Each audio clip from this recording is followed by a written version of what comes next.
होता. तिसरा मुद्दा होता आदर्श गावाचा पुरस्कार. गावाला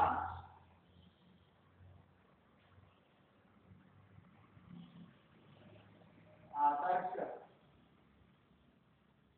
गाव पुरस्कार हा त्या गावाला मिळालेला होता. बापू गुरुजी बैठकीतल्या त्याच्या पलंगावर बसलेले होते. आता त्या गावातली असणारी ही एक ज्येष्ठ व्यक्ती, की ही व्यक्ती त्या गावामध्ये शिक्षक होती.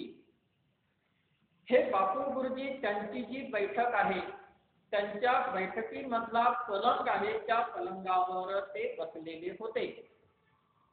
आज त्याईले म्हणजे त्यांना, आज त्यांना कार्यक्रम म्हणजे कार्यक्रम, आज त्यांना या कार्यक्रमाचं अवतरण म्हणजे बोलावणे.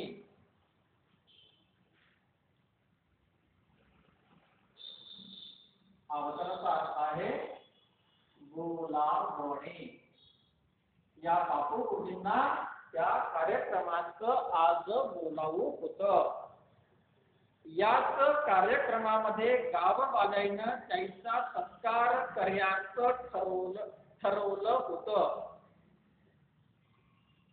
ठरवलं म्हणजे ठरवलं आणि करायचं म्हणजे करायचं. आणि आता हा जो कार्यक्रम आहे, या कार्यक्रमामध्ये या गावकऱ्यांनी बापू गुरुजींचा सत्कार करण्याचं ठरवलेलं होतं. पण बापू गुरुजीले त्याचं काहीच वाटत नव्हतं म्हणजे नव्हतं म्हणजे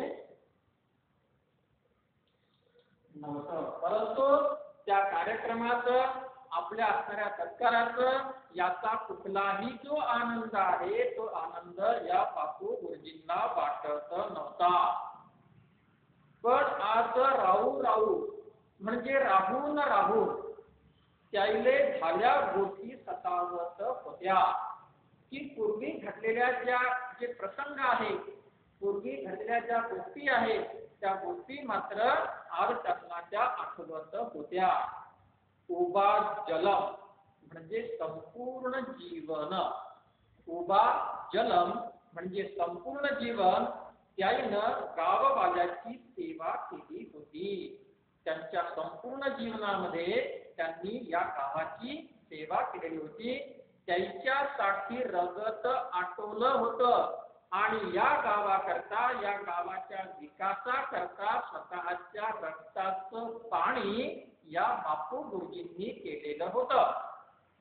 म्हणजे याचा अर्थ असा आहे की अतोनात कष्ट किंवा अतिशय कष्ट या बापू गुरुजींनी गावाच्या भल्याकरता, गावाच्या विकासाकरता घेतले होते. आज मात्र वाण नदी वाणी त्याचा ऊर भरभरून येत होता, की ज्याप्रमाणे वाण नदीला पूर येतो, तशाच प्रकारे त्यांचं जे हृदय आहे, ते हृदय त्यांचं भरून येत होतं. एक एकच गोष्ट त्याने आठवत होती. आणि सगळे जे काही जुने प्रसंग आहे, मागचे सगळे घडलेले जे काही प्रसंग आहेत, ज्या आठवणी आहेत, त्या एक एक आठवणी आज बापू गुरुजींच्या मनामध्ये गर्दी करत होत्या. तिथला मुद्दा आता बापू गुरुजींना सत्काराबद्दल अनास्था.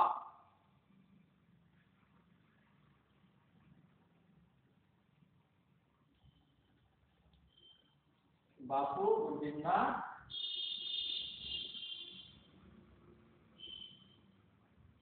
सत्काराबद्दल अनास्था.